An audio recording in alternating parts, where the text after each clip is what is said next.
সাজদায় গিয়ে ছোট্ট দোয়াটি একবার পাঠ করবেন, আপনার ভাগ্য খুলে যাবে, মনের আশা পূর্ণ হবে। আল্লাহর কাছে যা চাবেন চাইতে দেরি হবে, আল্লাহ পাক আপনাকে দিতে দেরি করবে না। মুসলিম শরীফের 152 নম্বর হাদিস, আবু হুরায়রা রাদিয়াল্লাহু তাআলা আনহু বলেন, বিশ্বনবী মুহাম্মদ সাল্লাল্লাহু আলাইহি ওয়াসাল্লাম বলেছেন, যখন কোনো আদম সন্তান সাজদার আয়াত তেলাওয়াত করে এবং সাজদার মধ্যে লুটিয়ে পড়ে, তখন শয়তান কাঁদতে কাঁদতে এক পার্শ্বে গিয়ে আফসোস করে করে বলে, হ্যাঁ রে আদম সন্তান, এই সাজদার কথা আমাকে বলা হয়েছিল, আমি সাজদা করি নাই।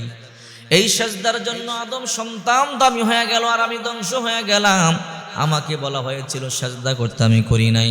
আদম সন্তানকে বলা হয়েছে আর আদম সন্তান সাজদা করেছে, এই জন্য শয়তান আফসোস করে করে বলে আদম সন্তান দামি হয়ে গেল। এই জন্য বেশি বেশি সাজদা করবেন। আল্লাহর হাবিব বিশ্বনবী মুহাম্মদ সাল্লাল্লাহু আলাইহি ওয়াসাল্লাম বলেন, ওয়াসজুদু ওয়াকতারিব, বিশ্বনবী বলেন যত বেশি সাজদা দিবেন, এই সাজদার মাধ্যমে আল্লাহর একদম নিকটবর্তী হয়ে যাওয়া যায়। আল্লাহর একদম নিকটবর্তী হয়ে যায় এই সাজদা দিলে। যেই দোয়াটির কথা বলছিলাম, হযরত উবাদা ইবনে সামিত রাদিয়াল্লাহু তাআলা আনহু বলেন, নবীজি সাল্লাল্লাহু আলাইহি ওয়াসাল্লাম বলেছেন, যখনই আল্লাহর বান্দা বান্দিরা আল্লাহর জন্য একটি সাজদা দেয়, সাথে সাথে আল্লাহ তাআলা তার নামে একটি নেকি লিখে দেয়, একটি গুনাহ মাফ করে দেয়, তার মর্যাদা 1 গুণ বৃদ্ধি করে দেয়।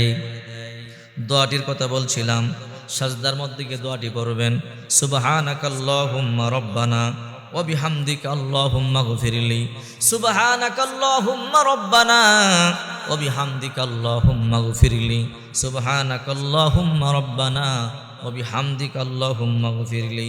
আবু দাউদ শরীফের 870 নম্বর হাদিস। সাজদার মধ্যে গিয়া যদি ছোট্ট দোয়াটি পড়েন, ভাগ্য খুলে যাবে। আল্লাহর কাছে যা চাবেন আল্লাহ পাক রব্বুল আলামিন আপনাকে তাই দিবে। কারণ সাজদা এমন একটা জিনিস যা আল্লাহর কাছে সবচেয়ে বেশি প্রিয়। এই পৃথিবীতে আল্লাহ পাক রব্বুল আলামিন ইবাদতের জন্য আল্লাহ তাআলা আমাদেরকে যা কিছু দিয়েছেন, ইবাদতের জন্য যত নিয়ম দিয়েছেন, যত আমল দিয়েছেন, এর মধ্যে সবচেয়ে শ্রেষ্ঠ আমল হলো সেজদা।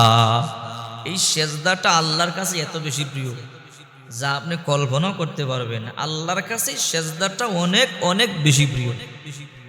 এই জন্য আল্লাহ রসুল বিশ্বনবী মুহাম্মদ সাল্লাল্লাহু আলাইহি ওয়াসাল্লাম বলেন, এই নামাজ আমার চক্ষুর শীতলতা, আমার অন্তরে প্রশান্তি। যতক্ষণ পর্যন্ত আল্লাহর নবী নামাজ আদায় করতে না পারেন, চক্ষু শীতল হয় না, অন্তর ঠান্ডা হয় না। মায়েশা বলেন, হে দুনিয়াবাসী, যখন আজান হয়ে যায়, আল্লাহর নবীর চেহারা মোবারক লাল হয়ে যায়, আল্লাহর পয়গম্বর আমাদেরকে ভুলে যায়, আল্লাহর পয়গম্বর আমাদেরকে পর্যন্ত চিনতে পারে না, আল্লাহ রসুল আমাদেরকে ভুলে যায়, আমাদেরকে পর্যন্ত আল্লাহর পয়গম্বর চিনতে পারে না। যখন নামাজের মধ্যে সেজদায় যায়, নামাজ আদায় করে, এরপর আল্লাহর পয়গম্বর নরমাল হয়ে যায়, এরপর আল্লাহর পয়গম্বর আবার আমাদেরকে চিনতে পারে। নামাজ সাহাবায়ে কেরাম এমন ভাবে নামাজ আদায় করেছেন, কুঠার উপরে উঠাইছে, আজান হয়ে গেছে, কুঠার পিছনে ফেলে দিয়েছে, সামনে ফেলায় নাই। এটাকে বলে নামাজ। আর এখন নামাজের আজান হয়ে যায়, টেলিভিশন দেখতে থাকি, আজান হয়ে যায়, খেলা দেখতে থাকি, আজান হয়ে যায়, নাটক দেখতে থাকি, আল্লাহর সামনে মুখ দেখাবো কি করে? অথচ এই নামাজ সর্বশ্রেষ্ঠ ইবাদত।